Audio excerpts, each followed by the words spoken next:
Most of you would know the Bible verse that sums up our church movement. It comes from Zechariah chapter 4, verse 6. Not by might, nor by power, but by my Spirit, says the Lord. The context is rather interesting. Zechariah is prophesying to the nation of Israel who are in exile in Babylon. Their city, Jerusalem, has been totally trashed. But Zechariah has this incredible vision of Jerusalem being restored. The town will overflow with prosperity and the temple will be rebuilt. In many ways, it's an impossible vision. The Israelites are in captivity to the Babylonians, who are strong and ruthless. Many Jews, I suspect, had given up all hope of ever returning to their homeland, let alone rebuilding Jerusalem and their special place of worship. But Zechariah is like, it's going to happen, people. And not because you are mighty, not because you are powerful.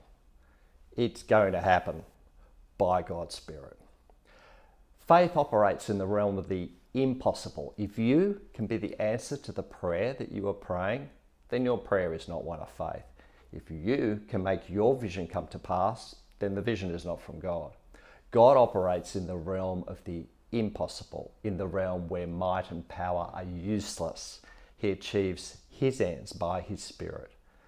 The psalmist writes in Psalm 20, verse 7, "Some trust in chariots and some in horses, but we trust in the name of the Lord our God." In other words, if you've got a battle on your hands, don't look at your own resources. Don't look at your own tenacity, your own intelligence, your own finances, your own ability to sort it out. Look to the Lord. The battle belongs to the Lord. Most of you have seen The Sound of Music. Some of you have seen it a million times. Anyway, there's a scene where Maria and the Von Trapp family are fleeing from the Nazis, and they look up to Maria as if to say, "What are we going to do?" And she looks to the Swiss Alps and quotes from Psalm 121, verse 1, and says, "I lift up my eyes to the mountains, from whence cometh my help." It's a beautiful moment. Yes, the mountains would save them. Yes, they would be able to traverse the mountains and slip safely into Switzerland. The problem is, Maria only quotes verse 1 of Psalm 121, and instead of making it a question, as it is in the Psalms, "I lift my eyes to the mountains, from where comes my help?" Maria makes it a statement, "I lift my eyes to the mountains, from where comes my help?" So what does the rest of the passage say? My help comes from the Lord, the maker of heaven and earth. So the help doesn't come from the mountains at all. Our help comes from the Lord.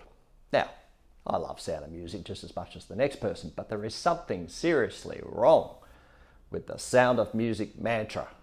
Climb every mountain, ford every stream, follow every rainbow till you find your dream.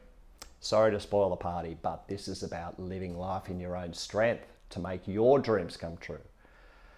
Today, I want you to remember that it's not the mountains that give you strength. It's not your next holiday that is going to be your lifeline to peace and contentment. It's not the size of your bank balance, and it's not your education or your sporting achievements or your belief in yourself, or even how many Bible verses you can quote. It's not by might, nor by power, but by the Spirit of God.